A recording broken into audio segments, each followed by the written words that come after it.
ఎవరో భయ్యా సన్నీ యాదవ్ అంట. అతను బెట్టింగ్ యాప్స్ అంటే అతను యూట్యూబ్లో సోషల్ మీడియాలో ఫేమస్. అతను అంటే సోషల్ మీడియాలో ఏ ప్లాట్ఫామ్ అయినా, యూట్యూబ్ అయినా, ఇన్స్టాగ్రామ్ అయినా, ఫేస్బుక్ అయినా, ఏ ప్లాట్ఫామ్ అయినా అతను ఫేమస్. కాబట్టి అతను ఆ ఫేమస్ అయ్యాడని అతనే కాదు, ఎంతోమంది చాలామంది బెట్టింగ్ యాప్లు లోకల్ బాయ్ చేస్తున్నారు. అతను కూడా లోకల్ బాయ్ నాని అంట. అతను కూడా చాలామంది ఇంకా అది ప్రమోషన్ చేస్తున్నారు. ఇట్లు ఏంటంటే చాలామంది రకరకాలుగా అన్నారు. అది చాలా తప్పు అని, అది రాంగ్ అని, చేయకూడదని. కాసేపు తప్పు అంటున్నారు, కాసేపు రైట్ అంటున్నారు. కానీ ఇక్కడ మ్యాటర్ ఏంటంటే అదే బెట్టింగ్ యాప్లు కొంతమంది ప్రమోషన్ చేస్తున్నారు. సినిమా యాక్టర్లు, బిజినెస్ మ్యాన్లు చాలామంది చేస్తున్నారు, క్రికెటర్లు. వాళ్ళేం అనట్లే ఎవరు, అదైనా కూడా. కానీ వాళ్ళందరినీ ఏం అంటలే. దేనికి అంటలేదు? అది కూడా బెట్టింగ్గా, అది కూడా డబ్బేస్తారుగా. కానీ దానికి లీగల్గా నోటీసులు ఉన్నాయి. అది ఓకే అవుతుంది అంటే అక్కడైనా కూడా మనిషి డబ్బు పోతుంది, ఇక్కడైనా డబ్బు పోతుంది. అప్పుడు ఇక్కడ మ్యాటర్ ఏంటంటే అవి మాత్రం గవర్నమెంట్ తగ్గట్టు అవి సీసీ కెమెరాల టైప్లో 24 hours అయ్యి అబ్జర్వేషన్ అవి రియాలిటీ బెట్టింగ్ యాప్లు అంటున్నారు. ఇవి మాత్రం ఫేక్ అంటున్నారు. కానీ ఫైనల్గా చెప్పేది ఒకటే, బెట్టింగ్ యాప్లు ప్రమోషన్ చేసాడే అనుకో, బెట్టలు వేసేది ఎవరు? మనమే వేస్తాం.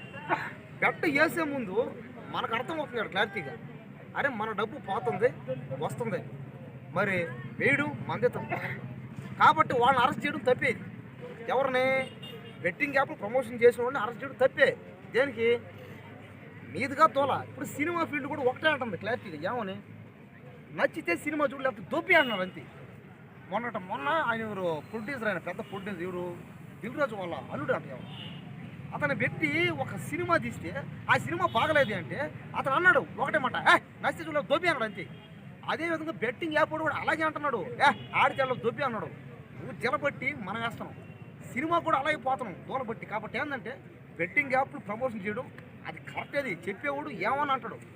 ఆ లెక్కని చెప్తే సినిమా ఫీల్డ్ రకరకాలుగా రొమాన్స్లని, రొమాంటిక్లని తొడలు దాకా పట్టలేడు, రాంగే కది. మరి దాన్ని మనం ఏం అంటలేదే, అది కూడా రాంగేగా. మన అక్కో మన చెల్లు మన తల్లు చేస్తే అట్ట మనం అవుతాం కదా.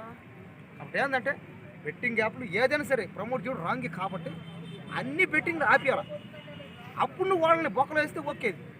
అంతేగాని కొన్ని బెట్టింగ్ యాప్లు ఓకే అని చెప్పి వీటిని రాంగ్ అని చెప్తే అది రాంగ్, అది కరెక్ట్ కాదు. అది డబ్బు ఎక్కడ పోయినా డబ్బే కాబట్టి పోతుంది.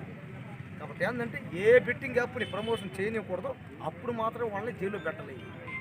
కాబట్టి దయచేసి వాళ్ళని విడుదల చేయండి, వాళ్ళేం అనకండి. ఆ బెట్టింగ్ యాప్ ప్రమోషన్ చేసేవాడు చేసుకుంటాడు, అట పని ఉండదు. ఏముంది ఇప్పుడు, ఏమని చెప్పండి? వేసే ఓడికి రావాలి ఆ బుద్ధి జ్ఞానం. మరే మన డబ్బు పోతుంది, మనం జాగ్రత్తగా ఉండాలి. ఏంటంటే ఇక్కడ నేను ఫైనల్ చెప్పేది ఒకటే, ఇక్కడ తప్పు అనేది ఎవరిది ఉంది? మనలో ఉంది. మన ఆలోచన మన మైండ్లో ఉంది. కాబట్టి దయచేసి అతను ఆ లోకల్ బాయ్ నాని కానీ, ఆ భయ సన్నీ యాదవ్ కానీ వాళ్ళందరూ బయటకు రావాలి. వాళ్ళు వచ్చి మళ్ళీ యథావిధిగా ఉండాలి. అన్ని బెట్టింగ్ యాప్లు బ్యాన్ చేసేయాలి. ఓకేనా? ఇంకేమన్నా డౌట్?